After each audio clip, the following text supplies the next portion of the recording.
अस्सलाम वालेकुम। आज हम बात करेंगे एक्यूट ओटाइटिस मीडिया की। एक्यूट का मतलब होता है कि ये सडन ऑनसेट है और जो हिस्ट्री है वो लेस देन 6 मंथ्स की होगी। ठीक है। फिर ऑट का मतलब होता है एयर, आइटिस का मतलब होता है इन्फेक्शन, मतलब एयर इन्फेक्शन। अच्छा, अब फिर मीडिया का मतलब है मिडल एयर, पर इधर मिडल एयर से मुराद है middle air cleft. Middle air cleft का क्या मतलब है, मैं आपको एक मिनट तस्वीर दिखाता हूँ। जैसे कि आप ये तस्वीर देख सकते हैं, मिडल एयर क्लेफ्ट का मतलब ये है कि ये जो मिडल एयर कैविटी है ये पूरी, जिसमें ऑसिकल्स हैं, यूस्टेशियन ट्यूब, और यहाँ पे इसकी पोस्टीरियर साइड पे होगा एडिटस, जो कि पीछे एंट्रम में खुला है जहाँ पे मैस्टोइडेड सेल है। ये पूरा एज अ होल इसको हम मिडल एयर क्लेफ्ट कहते हैं। तो अगर इस मिडल एयर क्लेफ्ट का इन्फेक्शन हो जाए तो उसे हम एक्यूट ओटाइटिस मीडिया कहते हैं, अगर वो सडन ऑनसेट हो और उसकी हिस्ट्री लेस देन 6 मंथ्स हो। ये हो गई हमारी डेफिनेशन। अब हम समझ लेते हैं कि रूट्स क्या हैं। मतलब ये जो इन्फेक्शन है ये मिडल एयर में आ कहाँ से रहा है और कहाँ कहाँ से आ सकता है। दोबारा डायग्राम को देखें। देखें, 3 पार्ट्स हैं इस इन्फेक्शन के मिडल एयर में आने के। एक तो ये है यूस्टेशियन ट्यूब, ये मोस्ट कॉमन रूट है। मोस्टली अगर मिडल एयर में इन्फेक्शन हो रहा है तो वो इसकी वजह से ही हो रहा है या इधर से ही आ रहा है। दूसरी रूट है ये एक्सटर्नल ऑडिटरी कनाल या एक्सटर्नल अकूस्टिक मीएटस। ठीक है, यहाँ पे कोई इन्फेक्शन हो गया, ओटाइटिस एक्सटर्ना या मायरिंगाइटिस बुलोसा, वो एडम रप्चर करके अंदर मिडल एयर में आ गया और मिडल एयर इन्फेक्ट हो गया। तीसरी जो रूट है वो सबसे लीस्ट कॉमन होती है, वो होती है हिमेटोजेनस, मतलब खून से या ब्लड के थ्रू ये पास हो गया। अच्छा, मिडल एयर जो है, ये जो मिडल एयर क्लेफ्ट है, ये जो है ये एक न्यूमेटिक कैविटी होती है, मतलब इसमें सिर्फ एयर होती है। अगर इसमें थोड़ा सा भी फ्लूइड या कुछ आ जाए तो इधर इन्फेक्शन हो जाता है। तो अब हमें 3 रूट समझ आ गए। सबसे कॉमन रूट है यूस्टेशियन ट्यूब, फिर है एक्सटर्नल ऑडिटरी कनाल लेस कॉमन, और फिर जो सबसे लेस कॉमन है वो है हिमेटोजेनस स्प्रेड, जो कि बहुत ही रेयर होता है। अब रिस्क फैक्टर समझ लेते हैं कि रूट से किस तरह आते हैं और क्या सीन होता है। अब बात यह है कि रिस्क फैक्टर्स, अगर कोई भी चीज़ जो आपकी नेज़ल म्यूकोजा को इन्फ्लेम कर दे, या आसपास जो यूस्टेशियन ट्यूब के स्ट्रक्चर होते हैं जैसे एडिनॉइड्स होते हैं, फॉर एग्जांपल एडिनॉइड हाइपरट्रॉफी हो गया आपके पास, तो वो यूस्टेशियन ट्यूब को ब्लॉक कर सकते हैं। ठीक है, तो एडिनॉइड हाइपरट्रॉफी, टॉन्सिलाइटिस या एनीथिंग जो आपके नेज़ल म्यूकोजा को इन्फ्लेम कर रही है, कोई अपर रेस्पिरेटरी ट्रैक इन्फेक्शन, तो ये रिस्क फैक्टर होता है, कॉज ये आपकी यूस्टेशियन ट्यूब को ब्लॉक कर सकता है और यहाँ से इन्फेक्शन कर सकता है। ठीक है, टॉन्सिलाइटिस भी इसमें आ जाता है, कोई भी upper respiratory tract infection in a nutshell. तीसरी जो चीज़ आपको लुकआउट करनी है वो ये करनी है, जो कि ब्रेस्ट फीडिंग बच्चे हैं। ब्रेस्ट फीडिंग बच्चों में क्या होता है कि अगर उन्हें हॉरिजॉन्टल या बिल्कुल लिटा के दूध पिलाया जाए तो जो दूध है वो उनकी यूस्टेशियन ट्यूब के थ्रू उनकी मिडल एयर कैविटी में जा सकता है। इसकी क्या वजह है वो आप देख लें। बच्चों में जो यूस्टेशियन ट्यूब होती है, एक मिनट जी, अच्छा, बच्चों में जो यूस्टेशियन ट्यूब होती है, जैसा कि आप ये देख सकते हैं, एज़ कम्पेयर टू एडल्ट ये बहुत हॉरिजॉन्टल होती है, इसका पाथ छोटा होता है और ये वाइडर होता है, इसलिए इनको अपर रेस्पिरेटरी ट्रैक इन्फेक्शन और मिडल एयर इन्फेक्शन के ज़्यादा ससेप्टेबल होते हैं because of their anatomy of the Eustachian tube. ठीक है, ये तो बहुत थोड़ा सा बड़ा बच्चा है, लाइक अगर बहुत छोटा बच्चा हो और उसको वो ब्रेस्ट फीड करें बिल्कुल लिटा के, तो उसके मिडल एयर कैविटी में यूस्टेशियन ट्यूब के थ्रू दूध जा सकता है, क्योंकि यूस्टेशियन ट्यूब नेजोफेरिंक्स में खुल रही होती है और नेजोफेरिंक्स से कनेक्शन ही होता है बेसिकली यूस्टेशियन ट्यूब और एयर। ठीक है, ये हो गए रूट्स, रिस्क फैक्टर्स हो गए। अब हम थोड़े से पढ़ लेते हैं पॉजिटिव ऑर्गेनिजम्स। पॉजिटिव ऑर्गेनिज्म, कौन कौन से ऑर्गेनिज्म एक्यूट ओटाइटिस मीडिया कर सकते हैं। ठीक है, सबसे पहले इसमें है Streptococcus pneumonia, upper respiratory tract infection करता है ये भी, स्ट्रेप्टोकोकस निमोनिया। फिर आता है हीमोफिलस इन्फ्लुएंजा, और फिर मोरेक्सेला भी होता है, वो भी कर सकता है। अब हमें इसको देखना है कि इसकी जो है पैथोफिजियोलॉजी क्या है, मतलब ये कैसे शुरू होता है, कैसे जाता है, और इसकी क्या स्टेजेस हैं। तो इसको हम बड़े ही आराम से देखेंगे, इसके सिम्टम्स देखेंगे और हर स्टेज में साइंस देखेंगे कि आपको एग्जामिनेशन पे क्या मिलेगा और पेशेंट आपके पास क्या सिम्टम्स लेकर आएगा। ठीक है, तो सबसे पहले कहानी शुरू होती है कि कोई भी आपके पास अपर रेस्पिरेटरी ट्रैक इन्फेक्शन हो गया।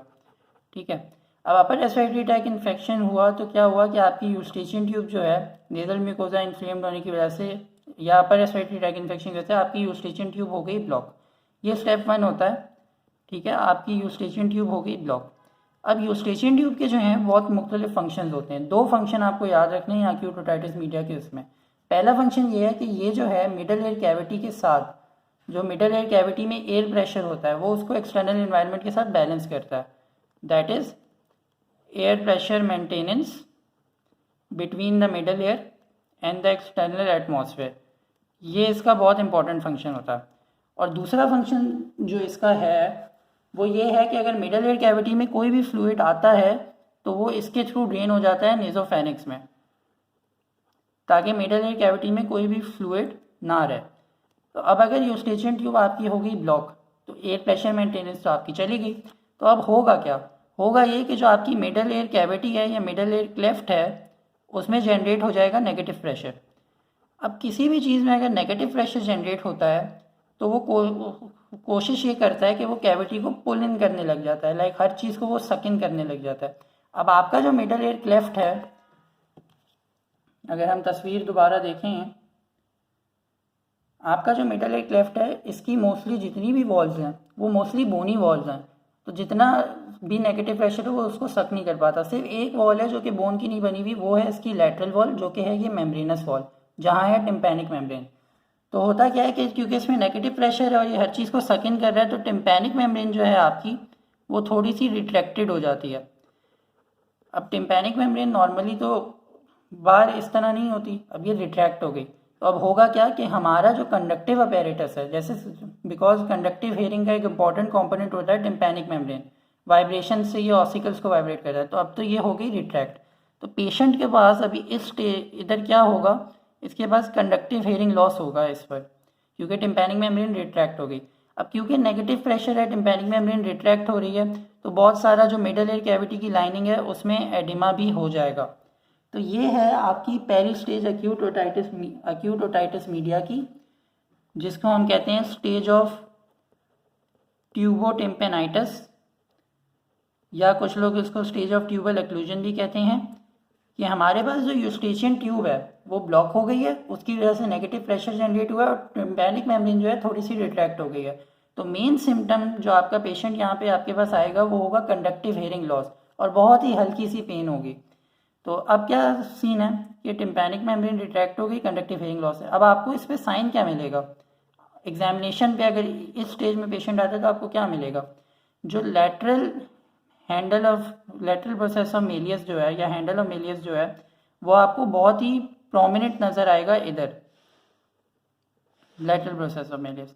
जब आप उसको एग्जामिन करेंगे बहुत ही प्रोमिनेंट नज़र आएगा। और जो कोन ऑफ लाइट है, आपने एनाटमी की अगर वीडियो देखी हो मिडल कैविटी की, उसमें cone of light tympanic membrane में मैंने बताई थी, कोन ऑफ लाइट जो है वो एब्सेंट होगी, वो आपको इस स्टेज में नहीं मिलेगी। ये हो गई आपकी पहली स्टेज, स्टेज ऑफ ट्यूबोटिम्पेनाइटिस और स्टेज ऑफ ट्यूबल अक्लूजन। अब अगर इस स्टेज पे पेशेंट डॉक्टर के पास नहीं आया या डायग्नोस नहीं हुआ और यहाँ पे ट्रीटमेंट नहीं होती, तो अब क्या होता है कि ये प्रोग्रेस हो जाएगा। अब क्या होगा कि भाई ट्यूब ब्लॉक है, ठीक है, अंदर नेगेटिव प्रेशर जनरेट हो रहा है जो चीज़ों को अंदर सक इन कर रहा है, और फ्लूइड ड्रेनेज जो है जो मिडल एयर कैविटी से नॉर्मली निकलती थी वो भी नहीं हो रही, क्योंकि फ्लूइड तो ड्रेन हो ही नहीं रहा। तो अब ये एक क्लोज कैविटी है जहाँ पे ये फ्लूइड पड़ा हुआ है। तो ये क्या फ्लूइड जो है ये एज अ मीडियम सर्व करेगा for bacteria to grow here, hence bacteria आ जाएंगे मिडल एयर क्लेफ्ट में। अच्छा जी, अब बैक्टीरिया जो आ गए मिडल एयर क्लेफ्ट में, तो एक तरह से यहाँ पे इन्फेक्शन शुरू हो रहा है, ठीक है, इन्फेक्शन यहाँ पे स्टार्ट हो रहा है। अब कहीं पे भी अगर आपकी बॉडी में इन्फेक्शन होता है तो क्या होता है कि बॉडी वहाँ पे ब्लड सप्लाई इंक्रीज़ कर देती है। क्यों? ताकि फ़ौरन से उस इन्फेक्शन को डील किया जाए, वहाँ पे न्यूट्रोफिल जाए और वो इन्फेक्शन फ़ौरन रिजॉल्व हो जाए। तो ये जो इंक्रीज़ इन ब्लड सप्लाई होता है इसको हम कहते हैं हाइपरीमिया। अब ऑलरेडी पिछली स्टेज में हमने पढ़ा कि यहाँ पे एडिमा हो रहा है, बहुत ही इनगॉज्ड हो रही है, टिम्पैनिक मेम्ब्रेन रिट्रैक्ट भी थी। अब क्या होगा कि टिम्पैनिक मेम्ब्रेन में ब्लड सप्लाई भी इंक्रीज़ होगी, हाइपरीमिया भी हो रहा है, और बहुत ही फ्लूइड भी भरे जा रहा है आहिस्ता आहिस्ता। अच्छा, एक चीज़ यहाँ पे ये याद रखनी कि यहाँ पे जो डिस्चार्ज अभी होगा स्टार्ट, वो होगा सीरियस डिस्चार्ज, और अभी इन्फ्लेमेशन स्टार्ट हो रही है, फौरी तौर पर स्टार्ट हुई नहीं है। अब जैसे जैसे हाइपरीमिया होगा और डिस्चार्ज भी हो रहा है, तो ये जो कैविटी है ये बहुत इनगॉज्ड हो जाएगी और फ्लूइड इसके अंदर भरता चला जाएगा।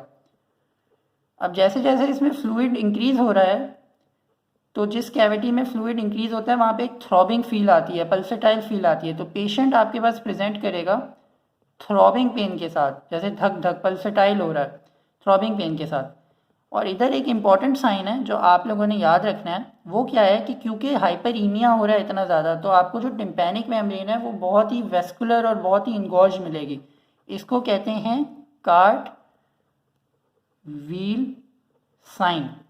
और इस पूरी स्टेज को जिसमें हाइपरीमिया हो रहा है, इन्फेक्शन स्टार्ट हो रहा है, फ्लूइड भरने की वजह से पेशेंट थ्रॉबिंग पेन से आएगा और कार्ट व्हील साइन आपको मिलेगा।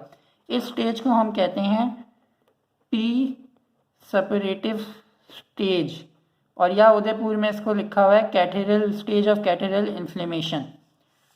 अब हम आते हैं इसके बाद क्या होता है। अब अगर इधर भी आपने पेशेंट नहीं आया आपके पास, या पेशेंट डायग्नोज नहीं हुआ और हमने ट्रीटमेंट स्टार्ट नहीं की, तो अब ये होगा कि ये और प्रोग्रेस करेगा। कैसे प्रोग्रेस करेगा? क्योंकि बैक्टीरियल इन्फेक्शन हुआ हुआ है और इंगॉजमेंट हो रही है, कैविटी अभी भी बंद है। तो अब क्या होगा कि बैक्टीरियल इन्फेक्शन फुल फ्लेज हो जाएगा और जो डिस्चार्ज है वो आपके पास प्यूरुलेंट हो जाएगा। अब डिस्चार्ज प्यूरुलेंट हो जाएगा और फ्लूइड भरे जा रहा है कैविटी में, कैविटी बिल्कुल फ्लूइड से भर गई, टिम्पैनिक मेम्ब्रेन आपके पास बल्जिंग हो जाएगी क्योंकि इस कदर अंदर की तरफ फ्लूइड जमा हो जाएगा कि वो टिम्पैनिक मेम्ब्रेन पे बहुत ज़ोर डाल रहा होगा। अब जब ये होता है तो जो टिम्पैनिक मेम्ब्रेन है हमारी वो बहुत ही इनर्वेटेड होती है, बहुत ही रिच होती है नर्व्स में। तो ये जब बल्ज हो रही होगी और अंदर भी फ्लूइड भर रहा होगा तो पेशेंट को बहुत ही सिवियर पेन होगा, जिसको कहा जाता है एक्सक्रूशिएटिंग पेन। मतलब पेशेंट रेस्टलेस होगा, तड़पने वाला दर्द जो होता है ये वो होता है, यहाँ पे ये वाला पेन होगा। और इसके साथ क्योंकि डिस्चार्ज प्यूरुलेंट हो चुका है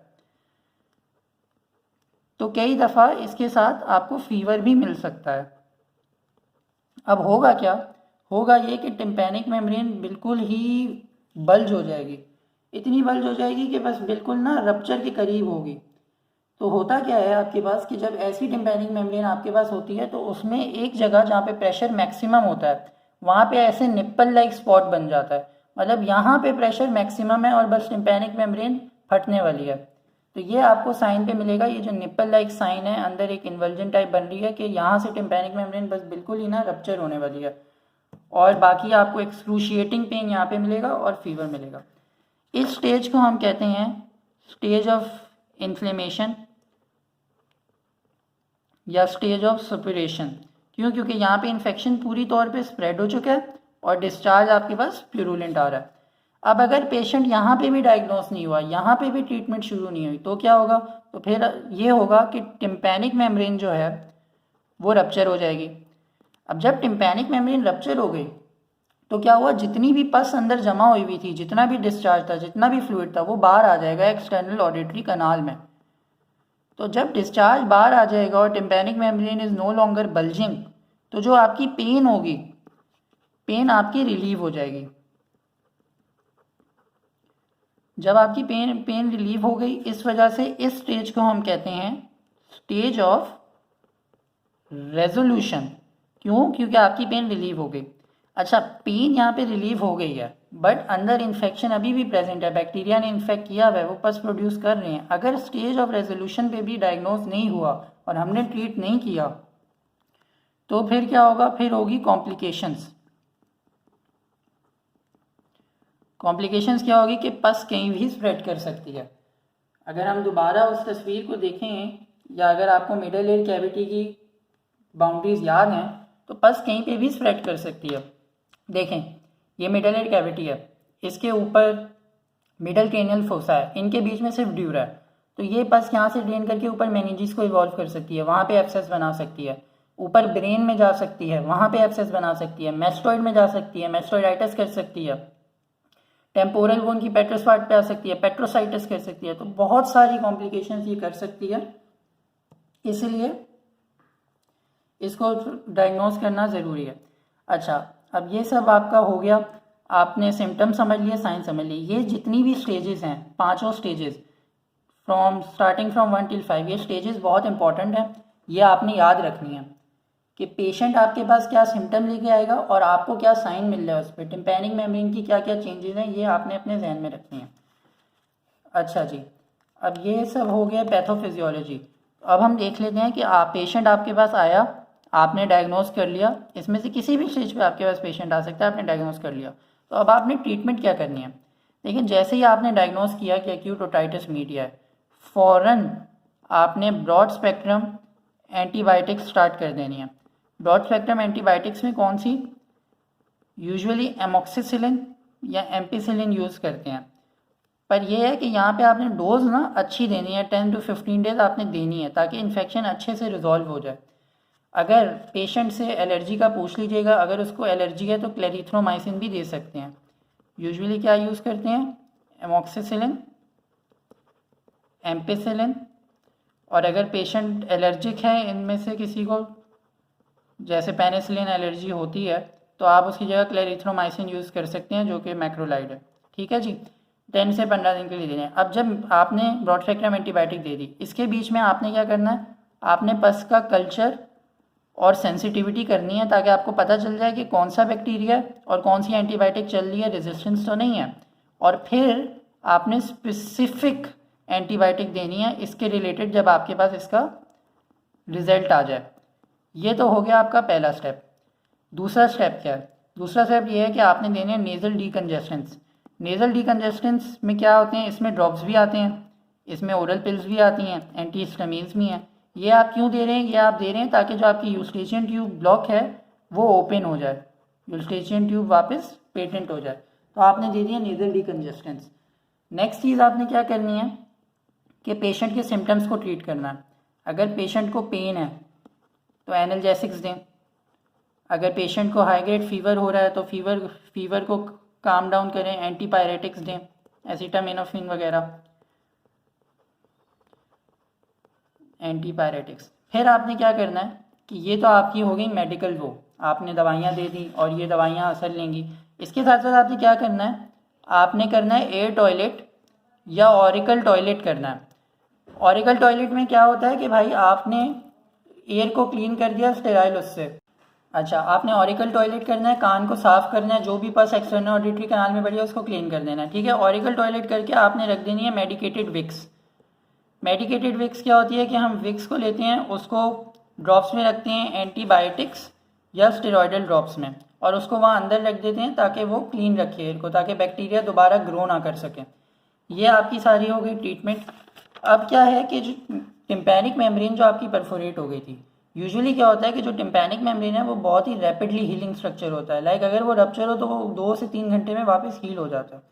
अगर टिम्पैनिक मेम्ब्रेन हील नहीं हुई, जैसे आपने इन्फेक्शन क्लियर कर दिया, टिम्पैनिक मेम्ब्रेन हील नहीं हो रही, तो फिर हम करते हैं टिम्पैनोप्लास्टी, कि टिम्पैनिक मेम्ब्रेन की हम रिकन्स्ट्रक्शन कर देते हैं। अच्छा, एक चीज़ मैं आप लोगों को पीछे मैंने नहीं बताई, वो ये थी कि टिम्पैनिक मेम्ब्रेन जो रप्चर हो जाती है, स्टेज ऑफ रेजोल्यूशन में जो रप्चर हो रही है, तो उसमें एक चीज़ याद रखनी है आपने कि वो मोस्टली जो है उसमें, क्योंकि एक्सटर्नल ऑडिटरी कनाल की तरफ पार्स फ्लैसिडा पहले आता है और मिडल एयर कैविटी की तरफ से पार्स टेंसा पहले आता है, तो ये अंदर से रप्चर हो रही है, तो मोस्टली जो है antero inferior part of pars tensa होता है जो कि रप्चर होता है। ठीक है, ये एक बात मैं भूल गया था, ये मैंने बता दी। अब लास्ट चीज़ ये है कि आपके पास एक पेशेंट है एक्यूट ओटाइटिस मीडिया वाला, आपने उसको डायग्नोस कर लिया, अब आप उसको ट्रीट करने लगे, पर टिम्पैनिक मेम्ब्रेन जो है वो रप्चर नहीं हुई। एक ऐसी स्टेज पे आपको पेशेंट मिला जहाँ टिम्पैनिक मेम्ब्रेन रप्चर नहीं है। तो अब क्या हुआ कि टिम्पैनिक मेम्ब्रेन रप्चर नहीं हुई, आप अगर ट्रीट भी कर लें तो जो एयर कैविटी है उसमें पस भरी पड़ी है, तो हमें वो पस रिमूव करनी होती है। तो उसके लिए जो प्रोसीजर होता है उसको हम कहते हैं मायरिन गॉटोमी। मायरिन टिम्पैनिक मेम्ब्रेन के लिए यूज़ होता है, गॉटोमी मतलब हम एक छोटा सा सुराख कर देते हैं टिम्पैनिक मेम्ब्रेन में। ठीक है, और वो जो पस होती है उसको ड्रेन कर देते हैं।